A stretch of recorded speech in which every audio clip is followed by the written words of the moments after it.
Hello जी, कैसे हैं आप सभी लोग। मेरा नाम है विदुवीरेश्वर शर्मा और एक और नए सेशन में आप सभी का बहुत बहुत स्वागत है। अब LIC WO के एग्जाम में आज से सिर्फ 7 दिन बचे हैं और स्टूडेंट्स बेसब्री से एडमिट कार्ड का इंतजार कर रहे हैं। सो एडमिट कार्ड एक आध दिन में आपका आ जाएगा, उसके लिए आप ज्यादा चिंतित मत होइए। बस हाँ, एडमिट कार्ड आने के बाद एक इंपॉर्टेंट काम जो आपको करना है, सबसे पहले तो भैया सेंटर वगैरह फिगर आउट करना, कैसे पहुंचना है, क्या करना है। अगर नजदीक ही है तो बहुत अच्छी बात है।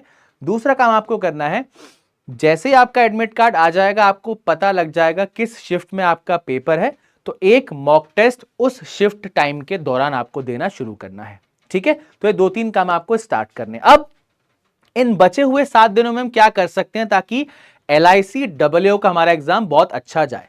तो देखो भाई, अगर एक आप ऐसे स्टूडेंट हो जिसने पिछले 2-3 महीनों में कुछ पढ़ाई नहीं की है, तो 7 दिनों में आप कोई कमाल नहीं कर पाओगे। ठीक है, अगर आप पहले से पढ़ते हुए आ रहे हैं, बहुत अच्छे से आपने तैयारी की है, तो ये बचे हुए 7 दिन में आप अपनी चीजों को पॉलिश कर सकते हो, थोड़ा एनहांस कर सकते हो, ताकि आपका स्कोर बहुत अच्छा हो जाए और आपके सिलेक्शन के चांसेस बढ़ जाए। ठीक है, तो सबसे इंपॉर्टेंट चीज याद रखनी भाई, 3 अक्टूबर को आपका पेपर है। अब पेपर में आपके सिर्फ 7 दिन बचे हैं और बचे हुए 7 दिनों में देखो भाई, कुछ नया हमें नहीं करना। सबसे पहली चीज तो आप किसी भी सब्जेक्ट की बात कर रहे हो, आपको कुछ भी नया नहीं करना है। जो आप ऑलरेडी पढ़ चुके हो उसी को नेक्स्ट लेवल पर ले जाने की कोशिश करनी है, ताकि आपका थोड़ा स्कोर वगैरह मैक्सिमाइज हो जाए, है ना। अब सबसे इंपॉर्टेंट चीज क्या है, हमारे दिमाग में एक चीज फिट है कि यहां पर नेगेटिव मार्किंग नहीं है। ठीक है, तो नेगेटिव मार्किंग अगर नहीं है तो यहां से हमें एक फ्री हैंड मिल जाता है और काफी सारे स्टूडेंट्स फिर बहुत ज्यादा तुक्के के ऊपर रिलाय करने लग जाते हैं। ऐसा नहीं करना, क्योंकि नेगेटिव मार्किंग नहीं है इसका मतलब ये नहीं कि उसका कोई मतलब नहीं है।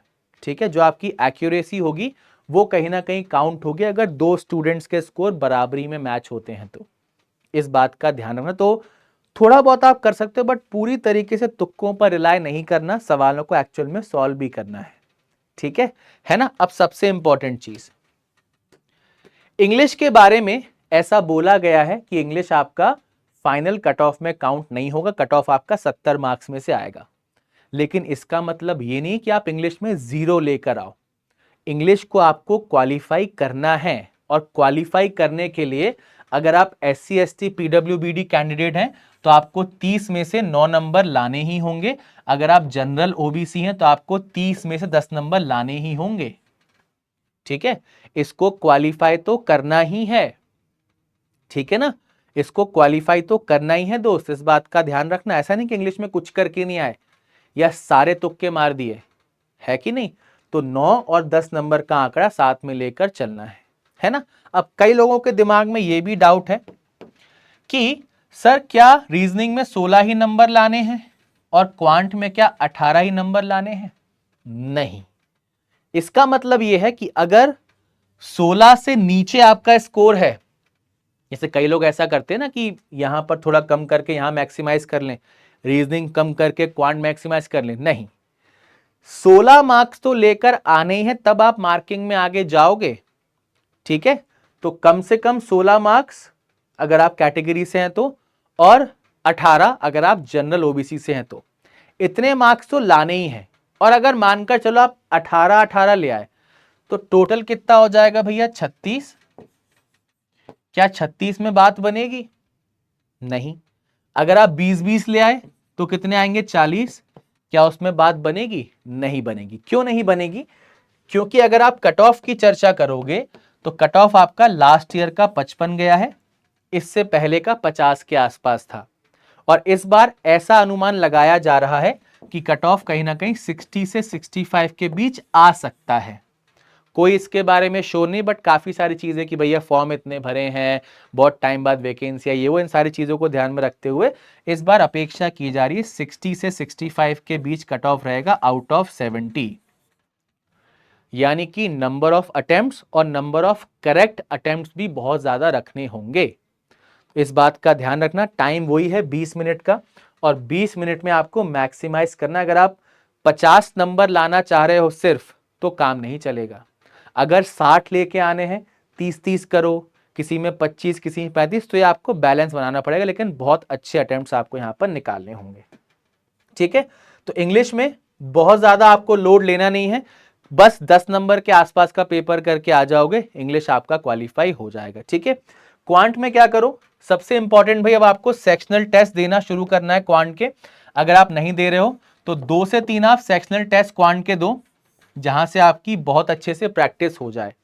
ठीक है, सेक्शनल टेस्ट से क्या होगा, समय भी आपका कम लगेगा और आप ज्यादा से ज्यादा क्वेश्चंस को सॉल्व कर पाएंगे। साथ के साथ एनालिसिस इज वेरी इंपॉर्टेंट। ठीक है, उसी के साथ स्पीड मैथ्स के बहुत बेहतरीन आपको क्वेश्चंस बनाने हैं। ठीक है, स्पीड मैथ्स के जितने क्वेश्चन आप वन गो में कर पाओ, 30, 40, 50 जहां से मिल पाए करो। अब इन क्वेश्चंस की प्रैक्टिस के लिए आप क्या कर सकते हो भैया, डेली जो शॉर्ट क्विजेज होती हैं, पीडीएफ्स होते हैं, वहां से आप कर सकते हो।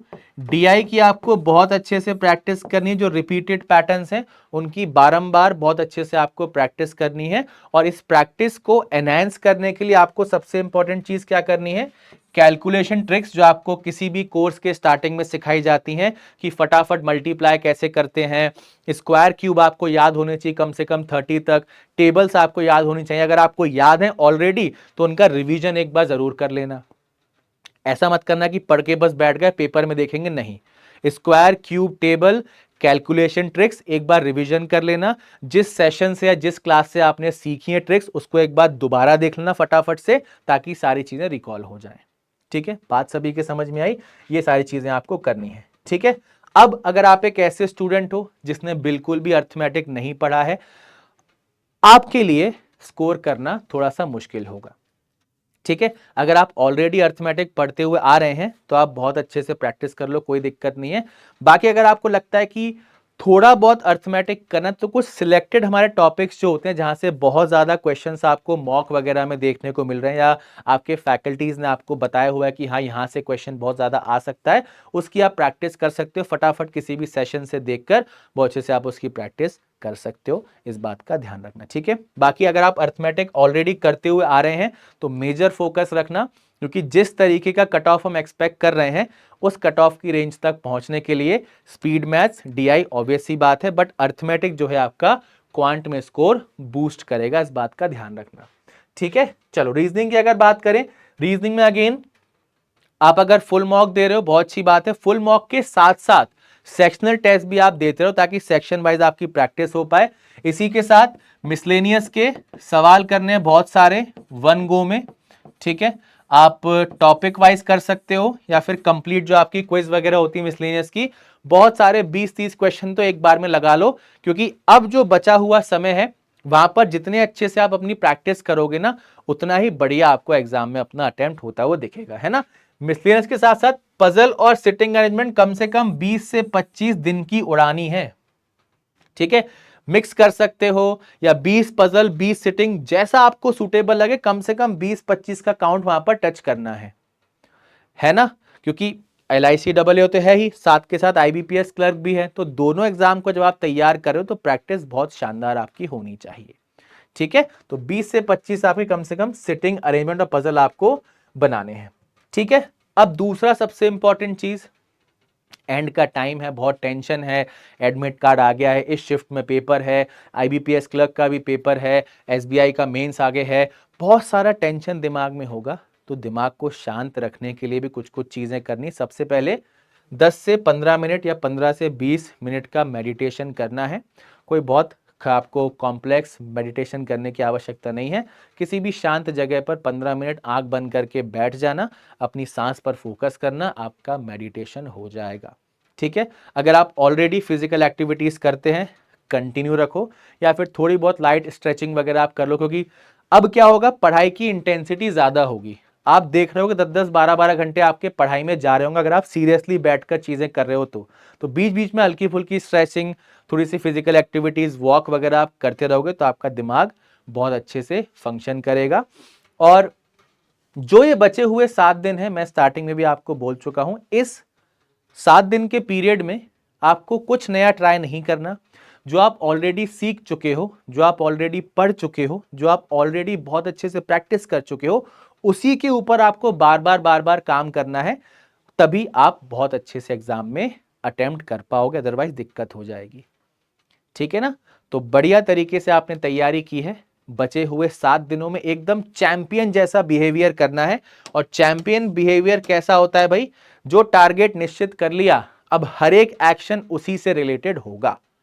ठीक है, तो बढ़िया तरीके से तैयारी करो, बहुत शानदार तरीके से एग्जाम देके आओ। आप सभी को पूरी टीम की तरफ से ऑल द बेस्ट। मिलते हैं एग्जाम एनालिसिस वाले दिन और देखते हैं किस प्रकार का पेपर निकल के आया है। और कोई भी डाउट और कोई भी सवाल अगर आपके मन में हो तो कमेंट सेक्शन में जरूर से जरूर शेयर कर दीजिएगा। आपके सारे के सारे कमेंट के जवाब मैं जरूर दूंगा।